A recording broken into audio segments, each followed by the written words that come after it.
Okay, I think we're ready to start. Larry, Mark,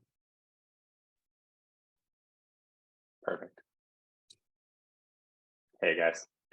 All right, Hey, well, hello. welcome everyone. And thank you for joining us today to discuss compliance-driven pen testing and how it can benefit your organization. My name is Jonah, and I'm the Director of Channel Partnerships here at Anecdotes. Really excited to be joined by two awesome guests today. First is Mark Scrano, Information Security Manager at Cobalt, and then as well as Larry Kinkaid, Senior Advisor and Cybersecurity Consultant at Barr Advisory. Thanks for being here, guys. Really appreciate it. Awesome. Thanks for having Likewise. us. Yeah, our pleasure. Just before we start, I just want to remind the audience that at the end of the session, there's going to be some time for Q&A. So feel free to send us your questions in the chat, and we'll make sure to do our best to get to as many as we can before the end of the session. Just before we dive into our discussion, would love for you both to introduce yourself. Mark, do you want to kick us off? Yep. Hi, I'm the Senior Information Security Manager here at Cobalt. Pentest is a service company. I've been with the company for just over a year, and I've got a wide variety of previous experiences across a large number of startups, including Time Warner Cable, cryptocurrency exchanges, and other companies such as Vimeo. So, Awesome. Thanks, Mark. Larry, why don't you give us a quick intro and we'll go from there. Sure. So I'm Larry, Senior Associate Cybersecurity Consulting here at Barr Advisory, supporting our VC services for startups as well. The focus being on compliance due diligence, so SOC 2 Type 2, ISO 27001, PCI DSS, all the alphabet soup as far as the compliance frameworks go. So yeah, I'm excited to be here. The alphabet soup. I love it. Well, great. As I mentioned before, we're really excited to have you both here with us today. Maybe just to kick us off, Mark, to give our audience who isn't necessarily familiar with some of the nuances in the space, can you explain some of the differences between various types of compliance pen tests and the specific requirements for different frameworks that they satisfy? sure. There's a large number of different compliance frameworks out there. Some of them call for particular pen testing requirements. Some of them are more around just building security processes around vulnerability management and pen testing in general. And it's very flexible, obviously, depending upon the types of framework that you're trying to implement, which types of requirements there are. So it's really about scoping your environment a lot and kind of aligning with which frameworks that your company has to be compliant with. For example, FedRAMP has some pretty specific pen testing requirements, where something more like a SOC 2 or an ISO 27001, they're looking more into kind of what your processes are and kind of how you handle remediation and treatment of your risks. Awesome. Hey, Larry, any additional color to add to that? I mean, that was a pretty good explanation, but feel free to go ahead. Yeah, solid. From the compliance and the classically trained auditor perspective, nail on the head. What I like in the compliance too is just like speaking the same language. You know, you go into talking to your customers about your security program. Compliance is the way to normalize that. Hey, you're following SOC 2. Okay, I have an idea of exactly what you have in place, or what what your journey is and where your maturity is at. And as far as pen tests go, though, too, it's becoming a normalized. The executive summary, more specifically, is becoming a normalized document to provide. So it's almost kind of becoming compliance in its own right. Cool. Yeah, it sounds like there's definitely a number of intricacies. So it's good to learn a little bit about them from the two of you. So Larry, question for you. How do auditors in the organizations that you work with handle the results of a pen test, including the reporting and the remediation of some of the vulnerabilities that are found on those pen tests? For sure. So specifically within my programs, we set up an information security committee. We're going to review those as a committee, knowing that they'll likely be customer facing within that executive summary. But I think Mark touched on it really, really well, especially within SOC 2 and ISO 27001. We're just making sure that we're following policy, and the policy is prescriptive enough to explain the way that we use penetration tests, and that we're following our SLAs to resolve them accordingly. And not only that, but we're resolving them timely, so that we can get them retested as well, so we can get credit for continuous improvement. Yeah, for sure. Sounds like that isn't necessarily the easiest task, so appreciate the light on that one. So question to you, Mark, to throw it over your direction. What are some of the biggest challenges organizations face when it comes to compliance-driven pen testing? And how do a lot of organizations overcome these challenges?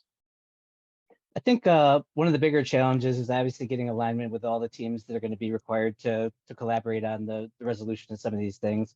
You know, every tech stack is different. Every company has different subject matter experts, and you know, different vulnerabilities in different areas of the stack will be able to be resolved by different stakeholders. So making sure that you have all the right people in the room and that you're talking to all the right folks, and they have the ability to prioritize this workload, making sure that there's not other competing resources that they're trying to make sure they're happening at the same time, because obviously the remediation and the timeliness is important.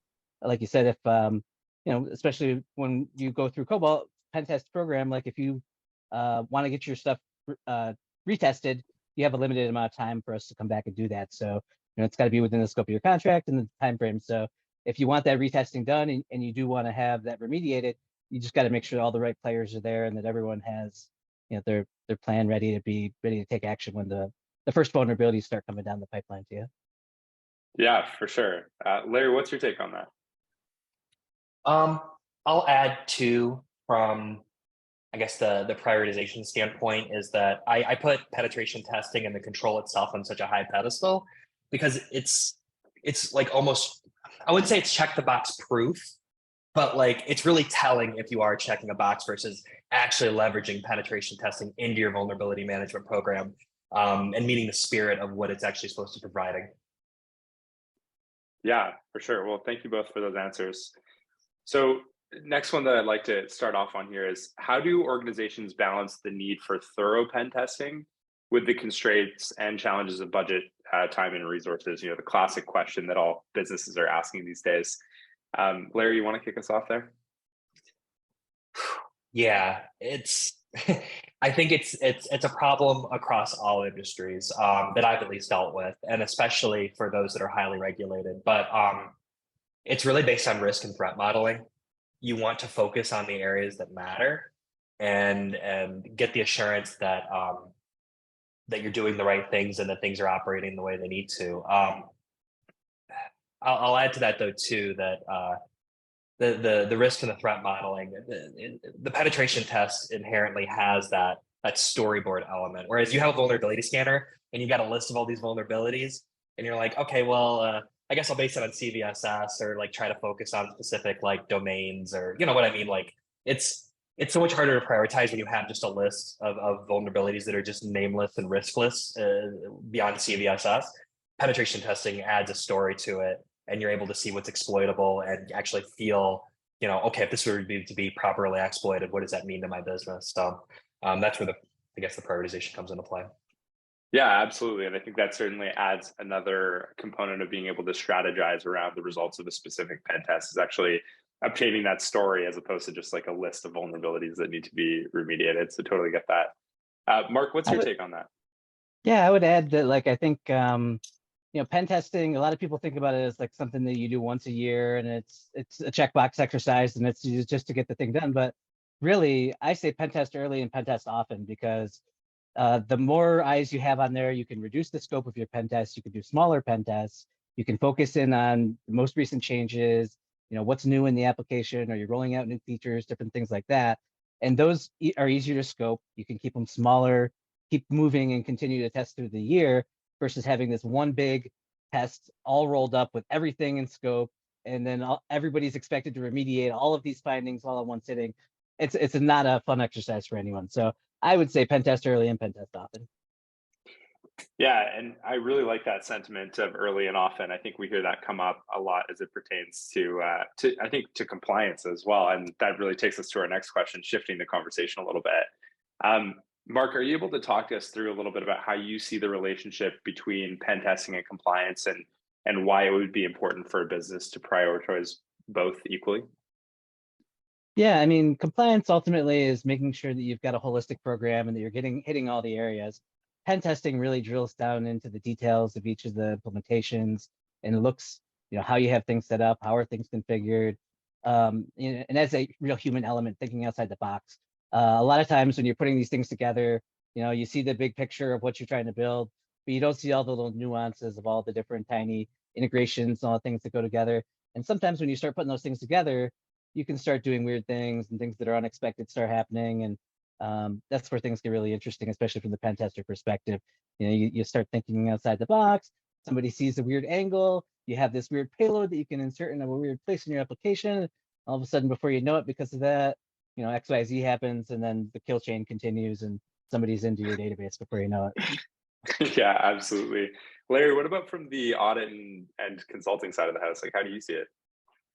I think that, especially from, I guess, our perspective, like the third party credence and credibility adds a lot to a program. That's why there's independence rules within SOC 2 Type 2, ANAB for ISO 27001. But from a pen testing perspective, having a third party come in and not be influenced by the internal politics of the organization as well, so you have an idea of, okay, well, their credibility and reputation are on the line there. Absolutely.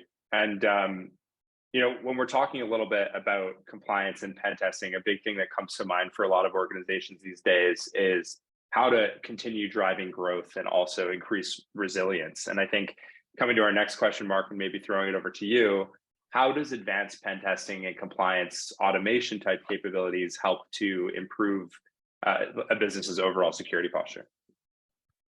Well, ultimately, like when you're dealing with compliance, there's a lot of evidence to collect, and there's a lot of things to do in the space to make sure that you're really secure. So automating some of that stuff is really nice from the evidence collection perspective. I've had good experience with some tools doing that. I think that definitely can help your compliance program get it, launched off the ground and get you through those first few audits with your auditors. Awesome. Larry, what about you? What do you think the automation can do for the resilience and growth of specific organizations? It does a lot for compliance as well. I've spent a decade doing this kind of work, and the automation aspect is paramount because there's so much paper pushing, administrative tasks, and not only that, but it's hurting in a lot of aspects as well. With the increased visibility and the ability, I guess, to know that things are operating as long as they are automated and effective, it gives, I think, it lets you focus on other things and improve and give you some time back. Gotcha. Yeah, so I think it's pretty clear by the data that effective pen testing and compliance can really benefit an organization. But I guess doing so effectively may be easier said than done in a lot of cases. So I guess coming back to that, how can organizations ensure that their pen testing and compliance efforts are effective and are actually adding value rather than being seen as a burden or a hindrance to business operations because people are reaching out and trying to gather a bunch of information or however that might be? Larry, do you want to start us off with that one? Yeah, definitely. It's finding the right partner. Knowing, the working with the penetration tester and knowing and being able to communicate, where your focus should be and based on your actual business, as opposed to just hey, here's the URL, go for it. So the threat modeling, I think I mentioned before, but in addition, I mentioned as well that you have the participation and the sponsorship from leadership to also be involved and support it and understand that there's a role to be played, the spirit of what penetration testing is trying to accomplish, as opposed to that check the box mentality that I think we get kind of stuck in. Yeah, for sure. In the age-old days of audit, the check the box mentality has been around for a really long time. So totally get where you're coming from with that. Mark, what's your take on that? It's really hard to judge the ROI of a pen test, right? Because if you end up fixing some things that could have been data breaches, the implications are massive there. So the potential things that you're protecting yourself from by having a good solid program and having somebody looking and making sure that they're cleaning up all the low-hanging fruit and just looking for the easier attack vectors that are going to be the more common things, like somebody can spoof a page on your website or inject content, and then they can make that into a phishing page, and before you know it, you're being leveraged to attack another company. And those types of things, some of them can be trivial and they can be easy to fix, and some of them can be more complicated, but ultimately it's about being a good citizen on the net and making sure that you're protecting your data as well as other people that are out there interacting with your systems. Yeah, absolutely. And I think that's a really good sentiment across the board. So I think our audience probably wants to hear a little bit about a proof point or maybe an organization in the market that can speak to some of what we've been talking a little bit about. So, Larry, maybe over to you. Can you give an example of a business that successfully integrated their pen testing and compliance programs into their overall security strategy and some of the results that they've seen? Yes. So with one of my clients that I work with, like I said before, we meet weekly, we review findings together, we, understand the risks associated with those, and you remediate. I guess I'm just trying to think of that's something that I haven't touched on already, right? It's the executive leadership, sponsorship, it's the buy-in, it's the process, it's the due diligence, and it's finding the right partners to ensure that you're looking at the right things at the right time. I guess I will add though too, from an audit firm perspective, you do look at the scope and the degree of pen testing based on the risk to the organization. It's hard to discern that, I think, as a third party looking in from an auditor standpoint. So, SOC 2, are you doing pen testing? You're going to audit them against the policy. Are you doing, meeting your SLAs? Are you doing it the way that you say that you're doing it? It's when you find a true partner that you determine, the effectiveness of the pen test, essentially. Yeah, absolutely. And thanks for sharing that. Mark, over to you. How can businesses stay on top or up to date with the latest pen testing and compliance best practices? We all know that the compliance landscape is shifting really rapidly all the time. But how can organizations ensure that their processes are going to be in line with industry standards as they're changing? Yeah, obviously it's key to have stakeholders in your company looking at these things and making sure that you're, following the spirit of the compliance initiatives and following the news as well for, hey, for example, GDPR has had a lot of changes over the years, and new court cases come down, new rulings affect the interpretation of these rules and laws that are out there, and it's important to make sure that you have somebody that can understand and interpret those and translate that back to your business, and what does that mean for your business, and what are the implications for you as a business while you're going to carry on in the industry that you're in.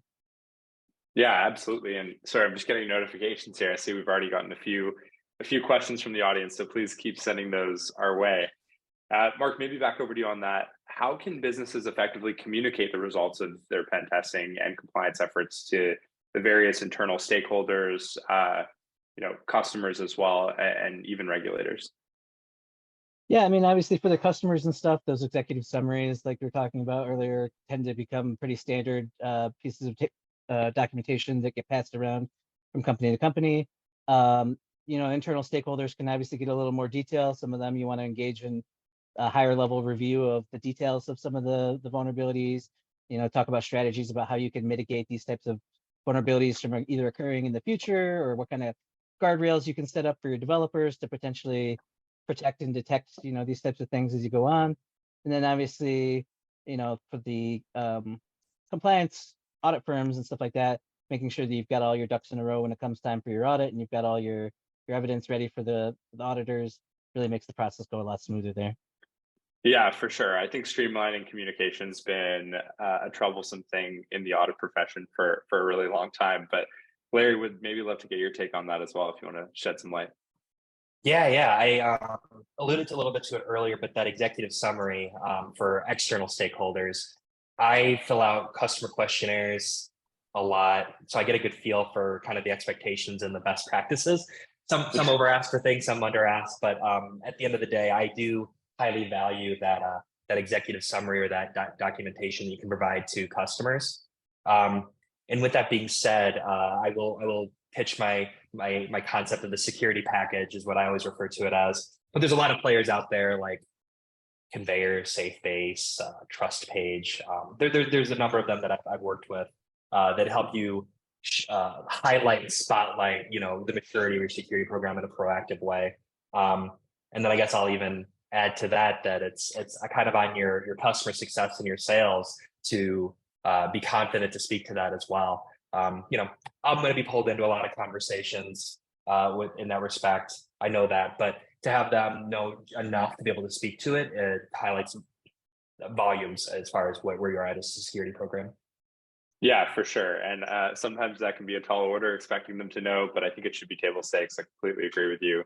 Being able to really adequately describe and speak to those things gives a lot of confidence to the customer as well. So I agree. Okay, so I think what a lot of organizations that we've been chatting with, and even some organizations in attendance today, are thinking a lot about is like, this is a very daunting task. And one of the questions that I want to pose to both of you is, what advice would you give to businesses who are just starting their journey today with compliance-driven pen testing, and what are the most important things to put in place in order to get started on the right foot?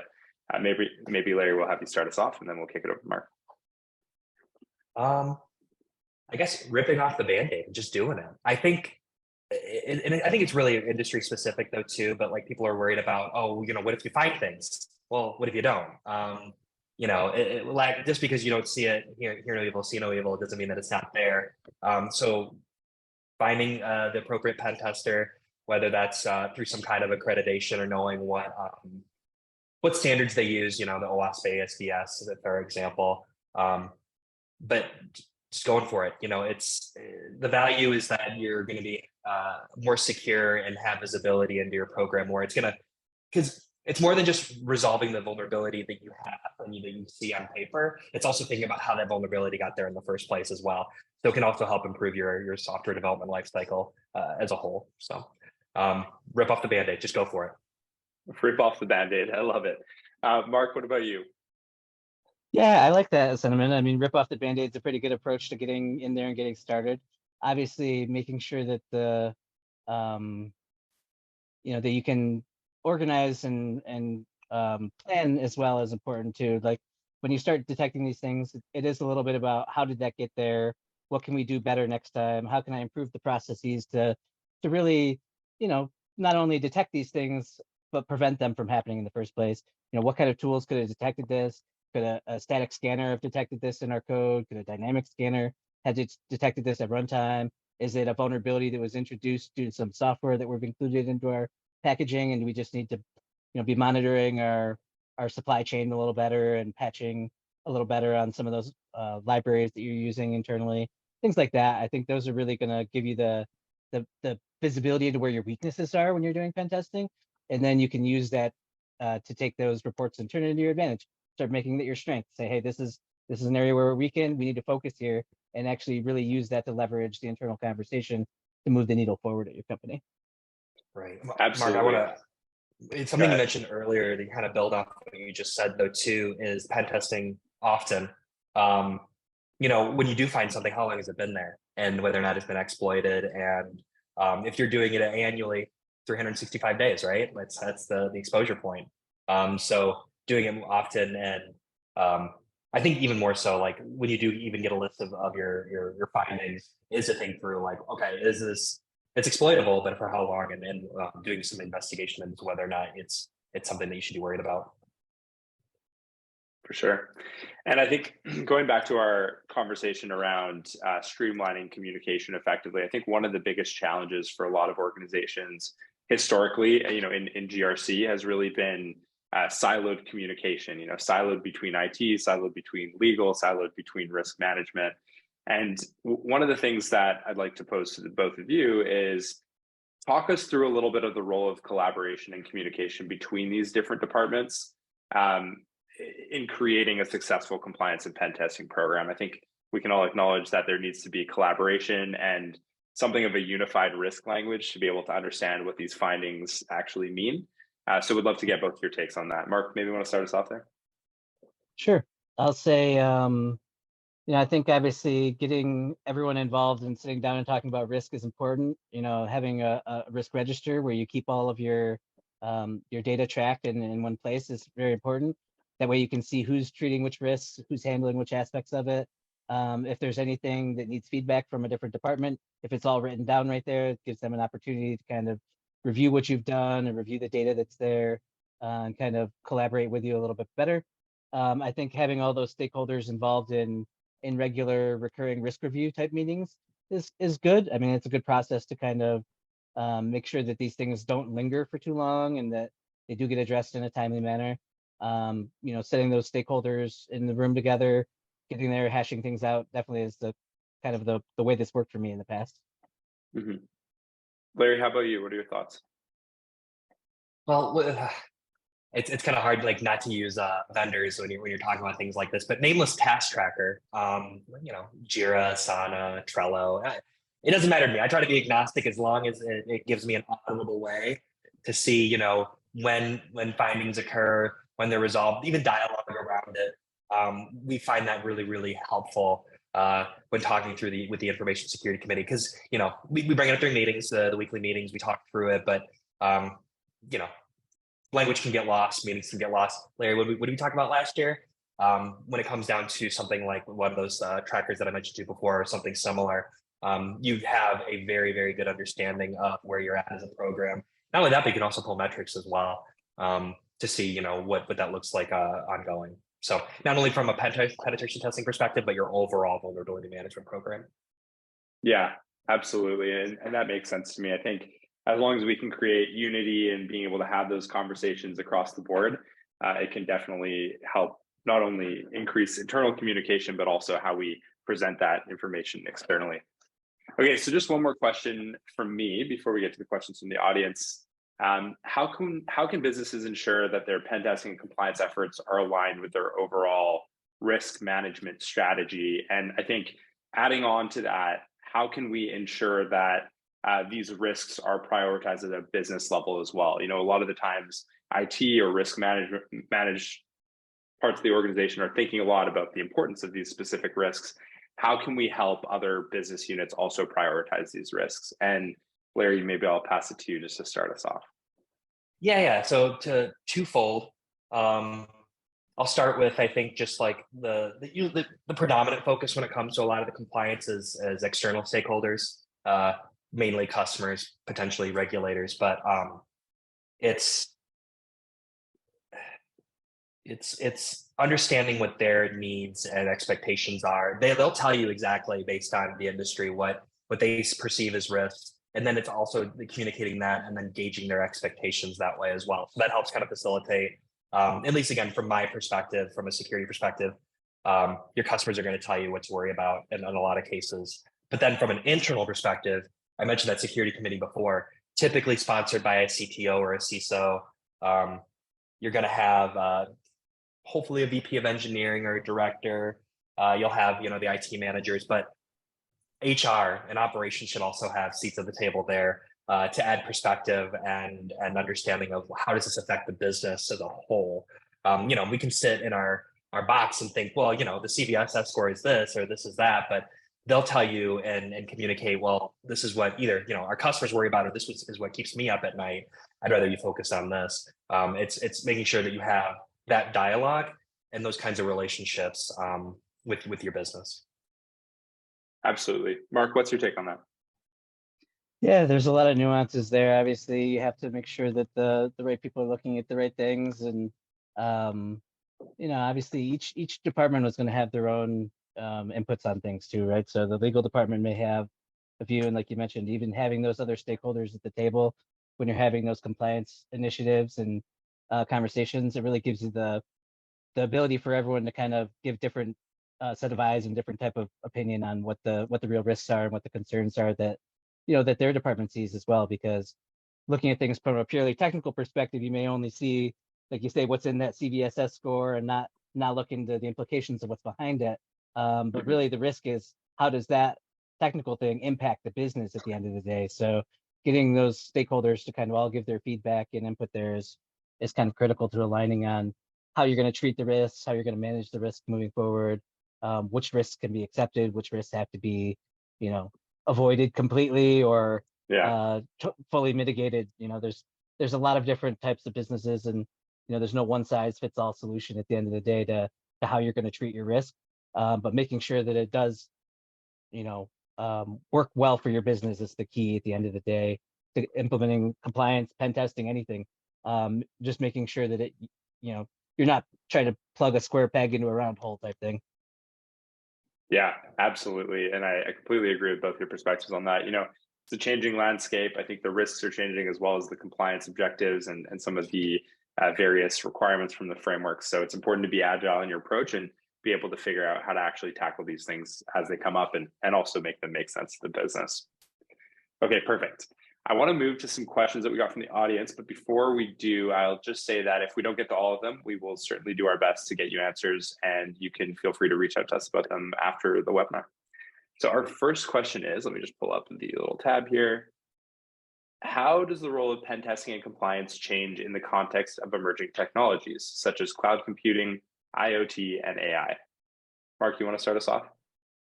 Yeah, sure. This is a really interesting question because obviously every one of those shifts has been a whole paradigm shift in the threat models. For example, with AI, you could now give it a poison threat or a poisoned learning model, right? And now you can teach the AI to do the wrong thing. So there's whole new concepts that get created when you start thinking about the risks of some of these new implementations. And it's definitely very, very challenging as time goes on and new things get created.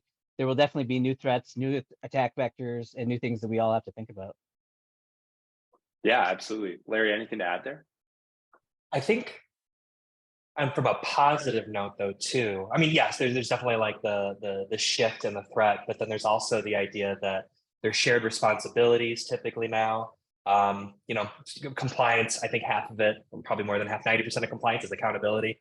So establishing that and who's responsible for what. We also get all these native tools within cloud, especially that you can leverage that give you the visibility that you may not have otherwise. Yeah, that's an interesting thought. Awesome. Got it. All right. The next question from the audience is, do you have a developer checklist / code review list that we can incorporate into our processes to find problems before they get elevated? Mark, any thoughts on that? So I don't have a good one to share with you, but I do think that it's important that you sit down with your stakeholders and nail down this list for yourself. Because again, every business is a little bit different, and your checkboxes at the end of the day, before you know your product or whatever it is that you're building is ready to go live, you really should have that list of XYZ all needs to be done. These things all need to happen before the platform's live, you're taking customers, or et cetera. So I think that's an important aspect to look at. Awesome. Larry, any thoughts from you on that? Yeah, definitely. I don't have anything either, but I do know that I prefer status checks. I prefer some hard gates. The further left, the better. But as long as you've got them there before it hits production, whether it's all front loaded or back loaded, I think the best approach though is to neither of those, but is to space it out throughout the software development lifecycle. That way, it's not it's things are caught earlier on, or things don't miss certain checks that they should. So it's cliche as it sounds within security. It's that layered onion. Yeah, for sure. Okay, our next question from our audience is, what automated pen test tools are available? Mark, you want to take that one? You want to tell us a little bit more about what Cobalt does? Sure. I mean, obviously, there's a lot of different types of automated tools, and some are better than others, and some do things that people can't do, and some can't do things that people can do. So there's a big balance to strike there. But I would say, SAST and DAST tools are a really great place to start. Burp Suite, Zap from OWASP, those are really good web application scanners. I mean, if that's your focus, is a web-based platform. That's where most people are leaning these days. But there's other types of tools as well. So really, like, if you've ever looked at Kali Linux, it's full of hundreds and hundreds and hundreds of pen testing tools. Many of them are automated.